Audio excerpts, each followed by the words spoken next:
শিক্ষার্থীদের প্রতি আমাদের কমিটমেন্ট হইল আবাসিক এরিয়ায় আমাদের পলিটিক্যাল এজেন্ডা সার্ভ না করা, আমাদের রাজনৈতিক কর্মসূচি বাস্তবায়ন না করা। রাজনীতি করতে চাওয়া কোনো শিক্ষার্থীর আইনি অধিকার হরণ হবে না, আবার রাজনীতি করতে না চাওয়া কোনো শিক্ষার্থীর অধিকার হরণ হবে না। ফ্যাসিবাদের পতনের মধ্য দিয়ে পুরো রাজনীতি সংস্কারের সুযোগ হয়েছে। থাকবে না হলে আবাসিক এরিয়ায় থাকবে কি থাকবে না, এই সংক্রান্ত বিষয়গুলো নিয়ে গত বছর থেকে প্রশাসনকে বলে আসছিলাম যে প্রশাসন যাতে দ্রুত সকল স্টেক হোল্ডারের সাথে বসে এরা একটা সুন্দর একটা পলিসিতে চলে আসে, যাতে এটা কনফিউজড অবস্থায় না রাখে। বিশ্ববিদ্যালয় প্রশাসনের ব্যর্থতা হইলেও এতদিন পর্যন্ত কোনো ফিক্সড ফরম্যাটে আসে নাই।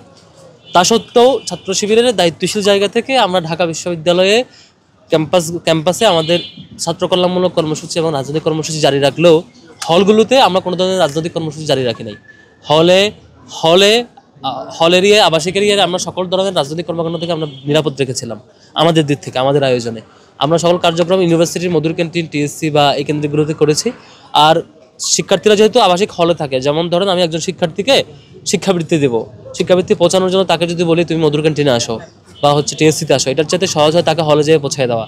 তো এরকম যেগুলো সেবামূলক কর্মসূচি সেগুলো হলের কোর্টদ্বারায় হলে গিয়ে পৌঁছে দিয়ে আসছি। কিন্তু রাজনৈতিক কর্মসূচি আমরা হলে করেছি, আমাদের কমিটমেন্ট, সেই কমিটমেন্টটা এখনো আছে। সিল্কোর সিল্ক অ্যান্ড শাইন, যাতে আছে আর্গান অয়েল ও ওট প্রোটিনের গুডনেস, যা আপনার চুলকে রাখে হেলদি অ্যান্ড শাইনিং। শিক্ষার্থীদের প্রতি আমাদের কমিটমেন্ট হইল আবাসিক এরিয়ায় আমাদের পলিটিক্যাল এজেন্ডা সার্ভ না করা, আমাদের রাজনৈতিক কর্মসূচি বাস্তবায়ন না করা, বরং এটা ইউনিভার্সিটি কেন্দ্রিক করা। সেই কমিটমেন্টটা আমরা রক্ষা করেছি। তবে বিশ্ববিদ্যালয় সংগঠনের ব্যর্থতার কারণে, ফিক্সড ফরম্যাট, ফিক্সড পলিসি না দেওয়ার কারণে এতদিন পর্যন্ত এই ধরনের কনফিউশন এবং বাজে অন্যান্য পরিস্থিতিগুলো তৈরি হয়েছে আর কি। ইউনিভার্সিটি সংগঠনের এখন দায়িত্ব হলো দ্রুততম সময়ের মধ্যে সকল সংগঠন অথবা সকল টিচার এবং অন্যান্য ইউনিভার্সিটির স্টুডেন্টদের প্রতিনিধিদের সাথে বসে একটা সুন্দর পরিস্থিতিতে চলে আসা, যেখানে আইন বিশেষজ্ঞদের সাথে পরামর্শ নেওয়া হবে, যার মাধ্যমে রাজনীতি করতে চাওয়া কোনো শিক্ষার্থীর আইনি অধিকার হরণ হবে না, আবার রাজনীতি করতে না চাওয়া কোনো শিক্ষার্থীর অধিকার হরণ হবে না। দুইটার ভারসাম্যপূর্ণ অবস্থান থাকবে। কোনো হলে সেটা হয় নাই, শুধুমাত্র একটা হলে ঘটেছে। সেই হলে আমি দেখেছি ওই শিক্ষার্থী আসলে কোনো সাধারণ শিক্ষার্থী না, এবং ওই হলের অধিকাংশ শিক্ষার্থী ফিল্টার রাখার পক্ষে কথা বলেছেন। একজন শিক্ষার্থী তার দলীয় পরিচয় আছে, এখন বাকচাষ করে, আগে ছাত্রলীগে অ্যাক্টিভ ছিল, এখন একজন শিক্ষার্থী সেটি করেছে, এখন তার ক্ষোভের বহিঃপ্রকাশ হতে পারে।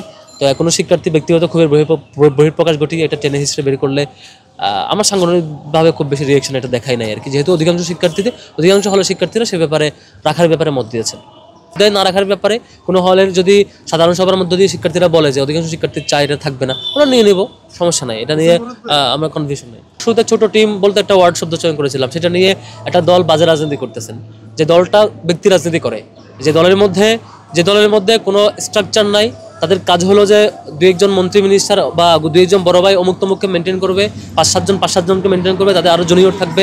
এই এক একজনের বলয়কে কেন্দ্র করে এক একটা সার্কেল, নানান গ্রুপ উপগ্রুপ ব্যক্তি উদ্যোগে কাজ হয়।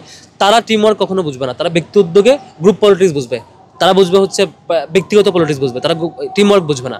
আমাদের টিম ওয়ার্কটা ছিল, ধরেন আমি একটা বড় ফেস নামাবো, আমার সেই হলে ধরেন আমি হলে ফার্স্ট এড বক্স পৌঁছাবো, তাহলে 4-5 জন এসে ফার্স্ট এড বক্সটা রিসিভ করে হলে পৌঁছাবে।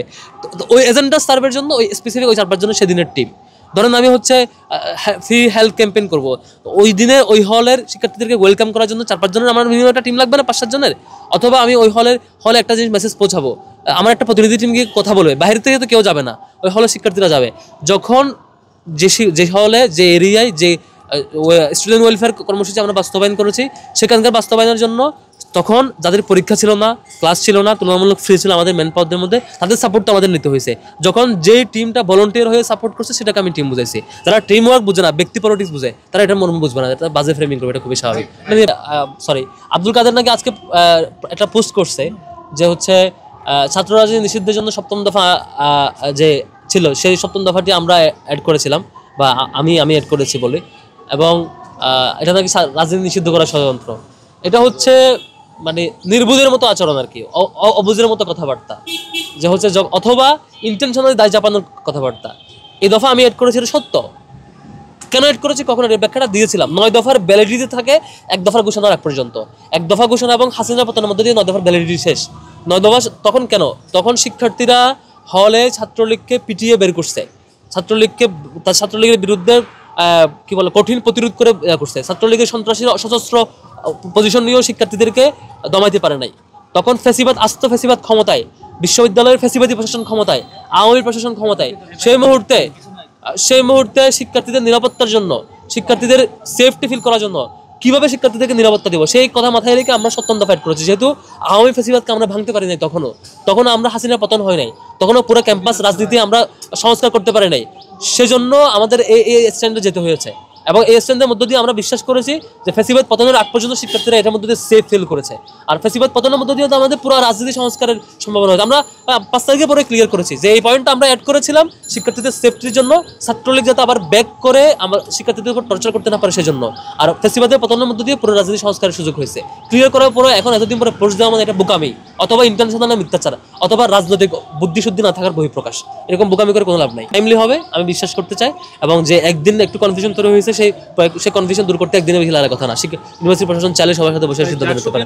আমার এটা আমার অবাক লাগছে যে হচ্ছে ছাত্র ইউনিয়ন জগন্নাথ হলে কমিটি দেওয়ার পরে তিনি খুব এটা এনজয় করছেন, চুপচাপ ছিলেন। ছাত্রদল কমিটি দেওয়ার পর প্রতিবাদ করছেন, এটা আমি জানি না তখন করেন না কেন, এটা উনি ভালো বলেন। আমরা সেই সিদ্ধান্তের অপেক্ষায় আছে। লিখিত সিদ্ধান্ত আসলে, মৌখিক কোনো সিদ্ধান্তকে আমি সিদ্ধান্ত মনে করছি না, লিখিত সিদ্ধান্ত আসলে আমরা ফিডব্যাক দেবেন।